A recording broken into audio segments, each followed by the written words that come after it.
Quem é Deus? Deus é um ser único.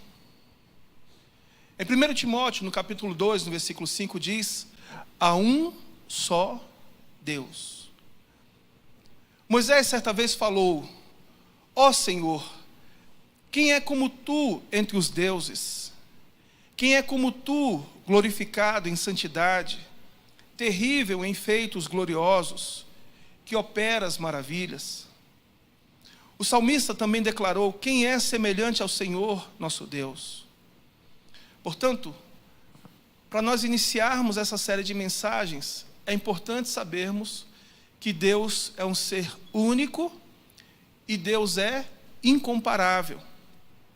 Não é possível definir a Deus de forma plena ou mesmo explicar o seu ser de forma adequada, por ser Ele único e incomparável. Nós não temos uma referência sobre Deus a partir de um outro ser, de um outro Deus, de uma outra criatura, até porque se é criatura não é Deus. Por Deus ser único e incomparável, nós não temos clareza, nós não podemos defini-lo, nós não podemos conhecê-lo plenamente. Procurar definir Deus seria como tentar segurar o vento em nossas mãos, ou compará-lo seria como tentar medir a imensidão do universo. É possível segurar o vento em nossas mãos? É possível a gente medir o universo? Não. Portanto, não é possível conhecer a Deus plenamente. Em 1 Coríntios, no capítulo 13, no versículo 2, está escrito assim: agora, pois, vemos apenas um reflexo, como em um espelho, mas um dia veremos, fala assim, face a face. Hoje o que nós vemos a respeito de Deus é nublado, ainda é velado. Nós não podemos contemplá-lo face a face, não podemos vê-lo em sua plenitude. Agora, conheço em parte, Paulo diz, mas um dia conhecerei plenamente, da mesma forma que sou plenamente conhecido. Sendo assim, o que podemos conhecer sobre Deus foi o que Ele revelou de si para nós. Então, quando nós falamos a respeito de Deus e do conhecimento de Deus, não é sobre o que nós pesquisamos e com o fruto da nossa pesquisa nós descobrimos. O que nós podemos saber sobre Deus, o sabemos porque Ele decidiu revelar a nós outros. Então, tudo que um homem, alguém, sabe sobre Deus, todo o conhecimento que a humanidade tem sobre Deus, tem porque Deus mesmo decidiu revelar-se ao homem, à humanidade.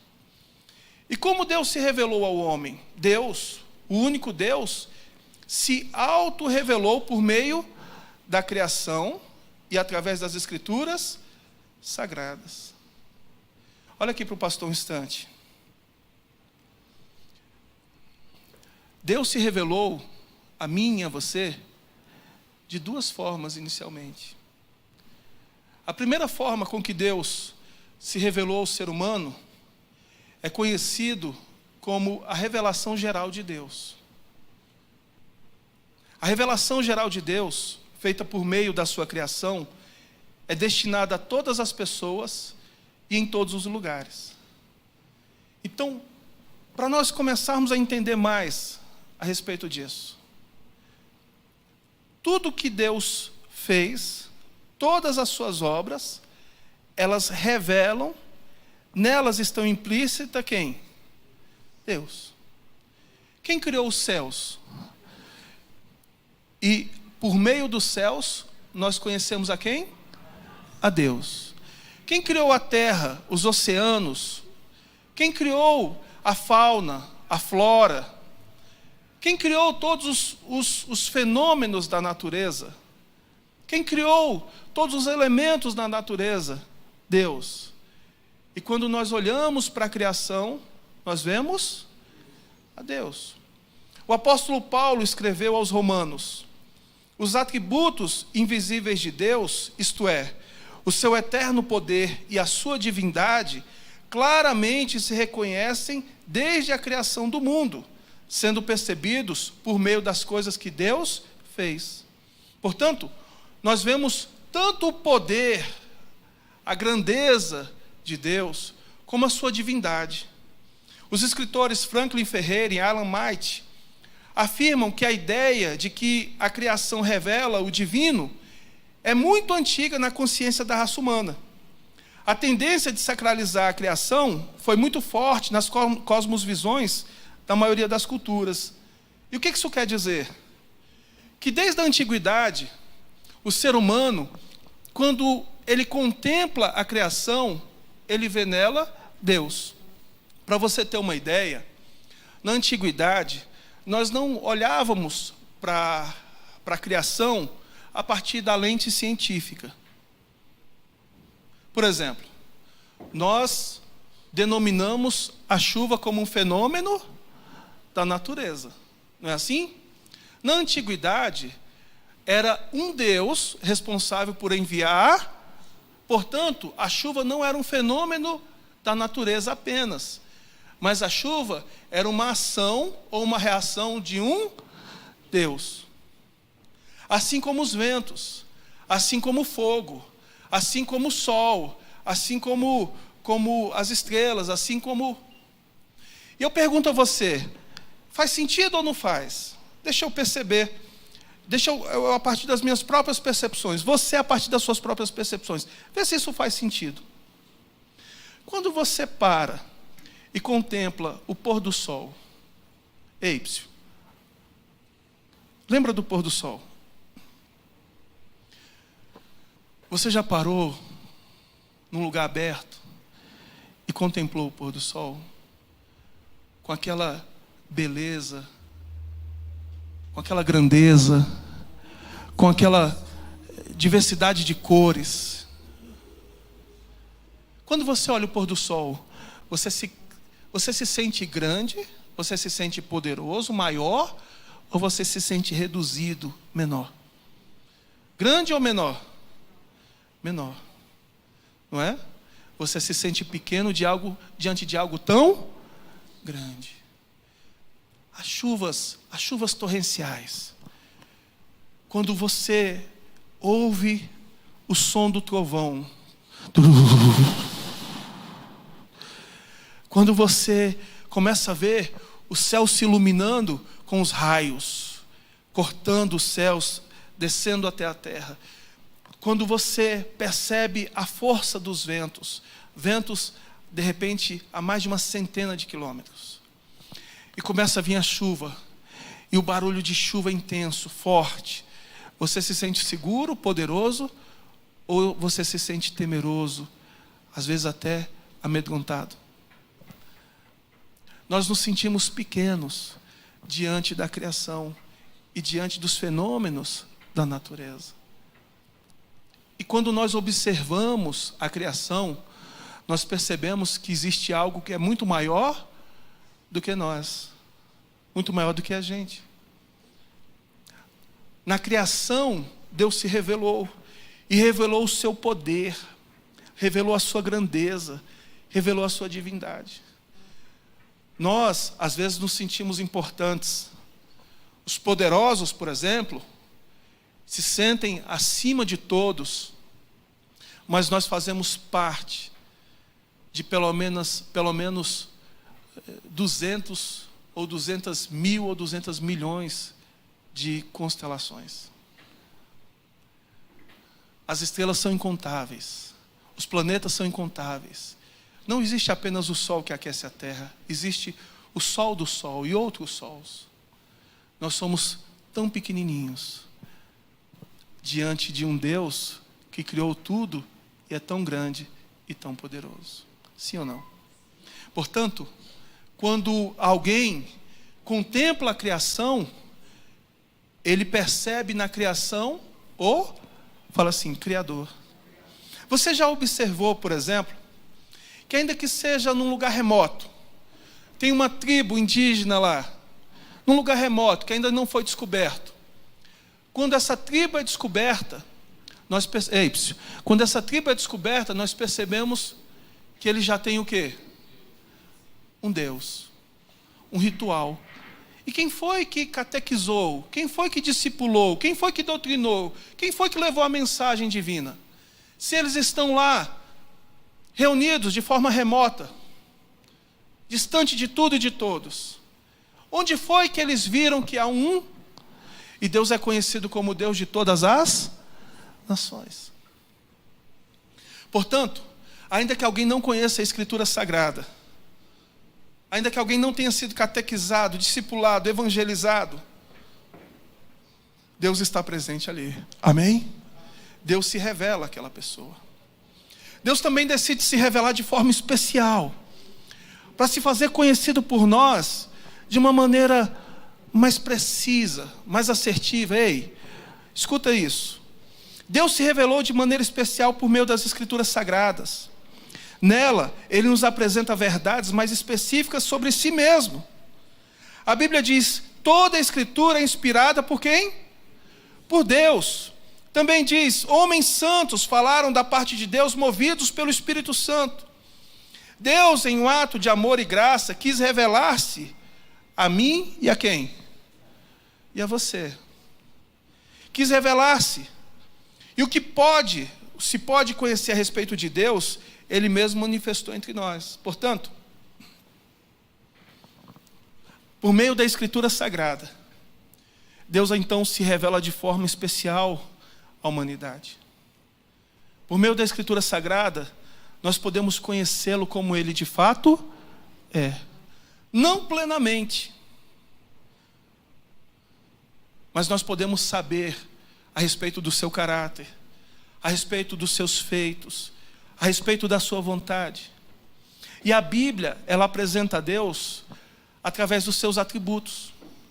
Quando alguém quer conhecer a Deus, esse o conhece, sim, através das suas obras, conhece através da sua palavra, conhece através dos seus atributos. Os atributos de Deus expressam quem Ele é e o que Ele faz. Os atributos, ou aliás, através dos atributos de Deus, podemos ver que Deus não é uma força distante ou um conceito abstrato, mas um ser real, presente, ativo em sua criação. E alguém poderia perguntar assim, pastor, o que é um atributo? Atributo é aquilo que é próprio do ser. Por exemplo, me diz um atributo do homem, o homem como humanidade, homem, mulher, me diz um atributo do homem. Falar é um atributo do homem? Sim ou não? Sim. Sim. O homem fala. Fala ou não fala? E é próprio do homem, do ser humano? Sim ou não? Sim. Tem algum ser humano que de forma natural, saudável, não fale? Tem? Não. Se ele não fala, é por uma deficiência da fala.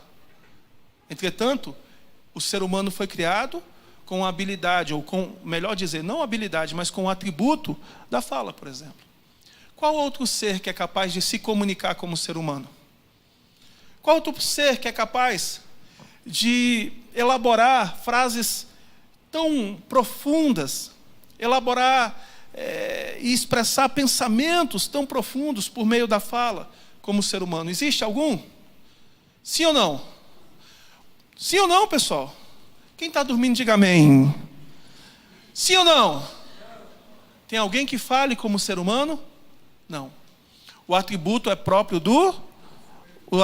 fala é próprio do ser humano.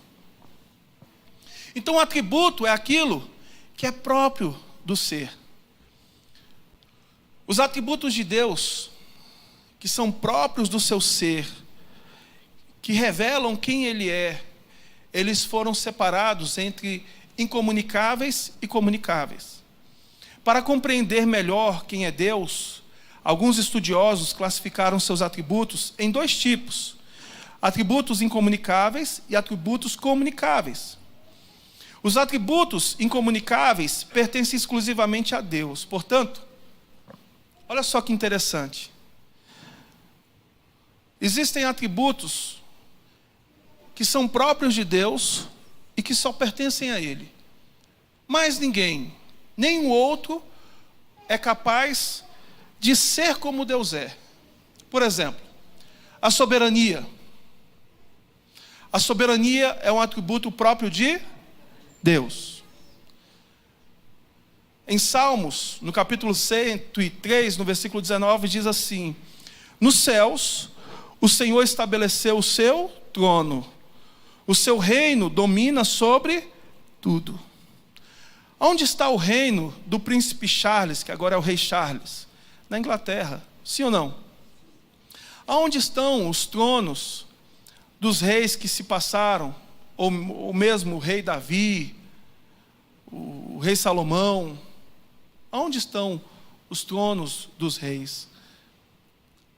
Entretanto, o trono de Deus está entronizado no céu dos céus, acima de tudo e acima de todos. Deus é soberano no seu reino, no seu governo. A onipresença é um atributo próprio de Deus. O salmista diz: para onde me ausentarei do teu espírito? Para onde fugirei da tua face? Se subo aos céus, lá estás. Se faço a minha cama no mais profundo abismo, lá estás também. Não há um lugar onde o ser humano possa correr, possa fugir, possa se esconder dos olhos vivos do Senhor. Veja que Deus é soberano e que Ele é onipresente. Deus, Ele está presente e Ele vê todas as coisas. A autoexistência, a eternidade é um atributo de Deus. Antes que os montes nascessem, diz o salmista, e tu formasses a terra e o mundo, de eternidade a eternidade tu és Deus. Tem alguém aqui que seja um ser eterno? Tem alguém aqui que não teve pai ou mãe e que nasceu de si e que é o princípio e o fim de todas as coisas? Tem alguém aqui que é soberano acima dos reinos, acima dos poderes? Tem alguém aqui que seja onipresente, capaz de estar presente aqui e lá e em todos os lugares? Veja que esses são atributos incomunicáveis, atributos que pertencem única e exclusivamente a quem? A Deus. Mas Deus, num ato de graça, num ato de bondade, Ele também tem atributos comunicáveis, e esses comunicáveis Ele compartilhou conosco, como por exemplo, o amor. O ser humano é capaz de amar, sim ou não? A justiça. O ser humano é capaz de praticar justiça? Sim. A bondade, o ser humano é capaz de praticar a bondade? A Bíblia diz: Deus é amor. Por ser justo, o Senhor ama a justiça. Como é grande a tua bondade. Veja que esses atributos são próprios de Deus. Deus é amor, Deus é justiça, Deus é bondade. Mas apesar disso ser próprio do ser de Deus, Ele compartilhou também isso com a gente. A diferença é que Deus não muda e nós mudamos. Porque esses atributos pertencem a quem? A Deus e não a nós. Por exemplo, você é capaz de amar, sim ou não? Mas você pode deixar de amar. Pode ou não pode? Você é capaz de praticar justiça, mas você também pode cometer injustiça. Como você pode fazer bondade, um ato de bondade, mas você pode também deixar de ser bondoso. Entretanto, Deus, Ele não muda. A Bíblia diz: eu, o Senhor, não. Ele mesmo afirmou: eu, o Senhor, não mudo. E sabe o que isso significa? Que nós somos mutáveis. Não é próprio de nós, por exemplo, ser bondoso. Não é próprio de nós amar. Não é próprio de nós sermos justos. Pelo contrário, a Bíblia diz que a justiça do homem é como trapo de imundícia. O salmista disse: em pecado me concebeu a minha mãe. Veja que em nós não há atributos que sejam próprios como Deus. Próprios como Deus. Mas apesar de sermos tão falhos e pecadores, Deus nos concede dos seus atributos. E diferente de nós, Ele não muda. Ele não muda. Deus não criou, aliás, Deus não adquire novos atributos com o passar do tempo, ou renuncia a qualquer um deles. Deus é o mesmo para sempre. E olha só o que a Bíblia diz: toda boa dádiva e todo dom perfeito vem lá do alto, descendo do Pai das luzes, em quem não pode existir variação ou sombra de mudança. E o que isso quer dizer? Que Deus não deixa de amar, não deixa de cometer justiça, não deixa de ser bondoso. Portanto, Deus, além dos seus atributos incomunicáveis, como a sua soberania, a sua autoexistência, a sua eternidade, a sua onipresença, onisciência, Deus também tem atributos comunicáveis, que Ele compartilhou conosco: amor, bondade, misericórdia, por exemplo, justiça. Mas ao passo que nós podemos desprezar esses atributos, podemos não sermos praticantes de amor, justiça ou bondade, Deus não pode mudar. Ele nem sequer adquire novos atributos ou despreza os que Ele tem, porque Ele não muda. Deus não varia na sua essência, em quem Ele é. Aquilo que é próprio do ser não muda. Por exemplo, é possível o ser humano deixar de falar? É possível? Por natureza. É possível? Fala assim, não. É possível deixar de falar por uma doença, ou por uma deficiência, um acidente, uma tragédia, sim ou não? É possível. Mas por natureza, é possível? É possível que o ser humano, daqui a 10 anos, 20 anos, ele vai estar grunhindo em vez de falando? Berrando em vez de falando? Berrando pode.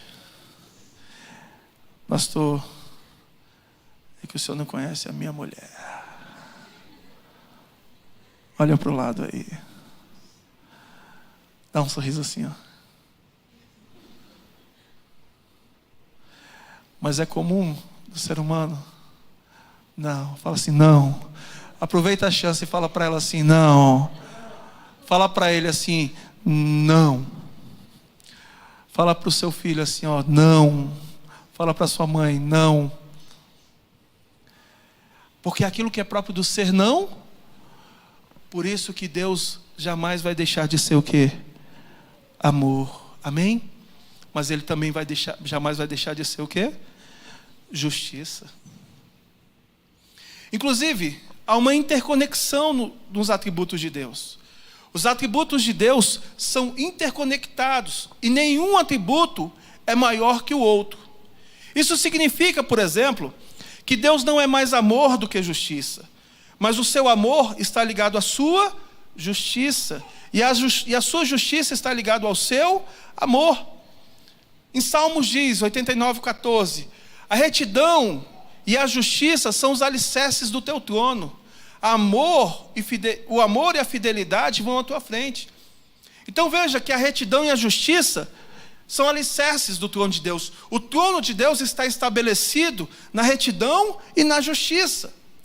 Mas quem antecede a Deus é o amor e a fidelidade. Veja que Deus, ao passo que Ele é retidão e justiça, Ele é amor e fidelidade. Não existe Deus ser mais amor ou mais justiça. Deus é perfeito, e por ser perfeito, Ele é integralmente amor e integralmente justo. A palavra perfeição, ela indica completo. O que é perfeito é algo que está o quê? Completo. Por Deus ser perfeito, Ele é integralmente, completamente amor. E Ele é integralmente, completamente justo. E o amor e a justiça de Deus, elas caminham juntas. E nós estamos fazendo apenas uma introdução sobre o que nós vamos falar ao longo dessas quartas-feiras. É uma introdução para que você entenda a partir de que perspectiva nós conhecemos a Deus. Nós conhecemos a Deus a partir das suas obras, da sua criação. Conhecemos a Deus de forma especial por meio da sua palavra. E na palavra de Deus, na sua criação, nós vemos os seus atributos. E nós vamos falar desses atributos ao longo dessas quartas-feiras de setembro e de outubro. Portanto, para resumir o que nós dissemos aqui hoje, Deus é um ser único, incomparável e que não pode ser conhecido plenamente. É possível, por meio de uma pesquisa apurada, usar os bancos de dados, de repente, do Google, ou mesmo um trabalho de campo, uma pesquisa científica.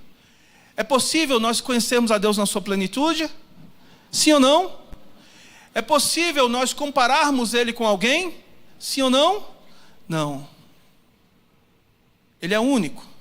Porém, decidiu revelar-se, olha que maravilha, de forma geral ao homem, através das suas obras, e de forma especial por meio da sua palavra. Os atributos de Deus confirmam que Ele é único, incomparável e imutável. E apesar de tamanha glória, em um ato de graça, compartilhou conosco alguns de seus atributos, nos fazendo ser capazes de amar, sermos justos e bondosos, por exemplo. Portanto, ao longo dessas quartas-feiras, você vai conhecer a Deus, saber quem Ele é. Amém? E por que isso é importante? Por que é importante conhecer a Deus? É essencial ter uma compreensão correta sobre Deus. Ter uma visão distorcida de Deus é o maior risco que alguém pode correr. Porque se você não conhecer a Deus perfeitamente e dado tudo que Ele revelou a nós, você está correndo um risco muito grande, muito sério. Presta atenção no que está escrito em Romanos, no capítulo 1, a partir do versículo de número 28. Eu vou deixar como dever de casa você ler Romanos 1, quando você chegar na sua casa. Mas a partir do versículo 28 diz assim: e por haverem desprezado o conhecimento de Deus, você pode repetir isso? E por haverem desprezado o conhecimento de Deus, olha só, o que eles fizeram? Desprezaram o conhecimento de Deus.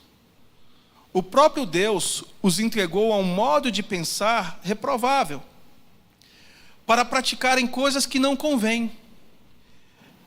Aqueles que desprezam o conhecimento de Deus, no versículo 29, diz assim: estes estão cheios de todo tipo de injustiça, de perversidade, avareza e maldade. Estão cheios de inveja, homicídio, discórdia, engano e malícia. São difamadores, caluniadores, inimigos de Deus, insolentes, arrogantes, orgulhosos, inventores de males, desobedientes aos pais, insensatos, desleais, sem afeição natural e sem misericórdia. Embora conheçam a sentença de Deus, de que os que praticam tais coisas são passivos de morte, eles não somente as fazem, mas também aprovam os que as praticam. Por que esses são assim? Porque desprezam o quê? O conhecimento sobre Deus, de Deus. Presta atenção numa coisa. Presta atenção nisso, por gentileza. Você sabe que hoje, olha aqui para o pastor, escuta isso. É um dia onde o ser humano tira tempo para cometer um dos maiores pecados que alguém pode cometer. O domingo é o dia onde boa parte da humanidade, pelo menos a humanidade, o Ocidente, na Europa, nos Estados Unidos, aqui no Brasil, na América do Sul, no México. O domingo é o dia onde as pessoas tiram para cometer um dos piores pecados. Qual o pecado? Qual o pecado? Qual? Fala assim, idolatria. A idolatria. Nesse momento, tem pessoas cometendo aquilo que é abominável aos olhos de Deus. O pecado da idolatria. E quando você se dirige a essas pessoas, elas pensam que estão servindo a quem? A Deus, que estão fazendo o bem, um ato de adoração, de justiça. Mas elas estão cometendo um dos maiores pecados que alguém poderia cometer, que é o pecado da idolatria, que colocar no lugar de Deus aquilo que foi feito pelas mãos humanas, por exemplo. Pessoas que se curvam diante de uma imagem que tem olhos, mas não veem, ouvidos, mas não ouvem, boca, mas não fala, mãos, mas não são capazes de salvar. Feitas pelo artífice, produtos do metal, do gesso, da madeira. Sim ou não? E por que essas pessoas cometem tais atos de idolatria? Porque elas não conhecem a Deus. Elas têm informações erradas sobre Deus. Elas acham que conhecem a Deus, mas elas veem a Deus do seu próprio jeito, e não de acordo com o que a Escritura ensina, e não de acordo com os atributos de Deus. E digo mais, se você perguntar para uma pessoa que nesse momento está se preparando para um almoço, e nesse almoço ele vai beber, ele vai fumar, ele vai usar a palavra torpe. De repente, após esse almoço, churrasco, ele vai conhecer uma pessoa, ele vai se prostituir, e ele vai viver uma vida de pecados. Se você chegar nessa pessoa e perguntar assim, você teme a Deus? Ele vai dizer o quê? Sim, eu temo a Deus. Você conhece a Deus? Sim, eu conheço a Deus. E você vai perguntar para ele assim, e quando você morrer, qual vai ser o seu destino? Ele vai dizer assim, no céu. No céu. Mas por que você vai para o céu? Porque eu sou uma boa pessoa. Eu não mato, eu não roubo, eu não quero o mal de ninguém. E por que ele pensa assim? Porque ele não conhece a Deus, tanto no seu amor quanto a sua justiça. Tanto a sua bondade quanto a sua ira. E o não conhecimento pleno de Deus faz com que o ser humano veja Deus de uma forma distorcida, de uma forma equivocada. E quando o ser humano olha para Deus de uma forma distorcida e equivocada, ele serve a Deus de uma forma distorcida e equivocada. E essa forma distorcida e equivocada leva o homem à morte, bem como se tornar reprovável, cheio de todo tipo de injustiça, perversidade, avareza, maldade, inveja, homicídio, discórdia, engano, malícia, difamador, caluniador, inimigo de Deus, insolente, arrogante, orgulhoso, inventores de males, desobedientes aos pais, insensatos, desleais, sem afeição natural e sem misericórdia. E o que eu estou falando aqui parece estranho aos seus olhos? Ou é comum na sociedade de hoje? E o Brasil, ele é pelo menos 80% cristão. E você vê o fruto do cristianismo no Brasil? Não. Você vê o fruto da distorção da imagem de Deus. Portanto, não conhecer a Deus vai tornar você uma pessoa distorcida da justiça, da verdade, do amor. Conhecer a Deus moldará a forma com que você conduz a sua vida. A partir dessa compreensão, você determinará sua conduta no ambiente familiar, o tipo de educação que você oferecerá aos seus filhos, a maneira como você tratará o seu cônjuge ou seus pais, como você se comportará na sociedade em que vive e quais atitudes você adotará no seu trabalho, entre outros aspectos.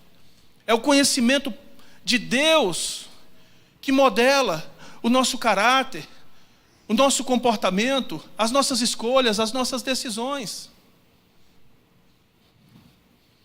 E essa é a maior dádiva que alguém pode ter.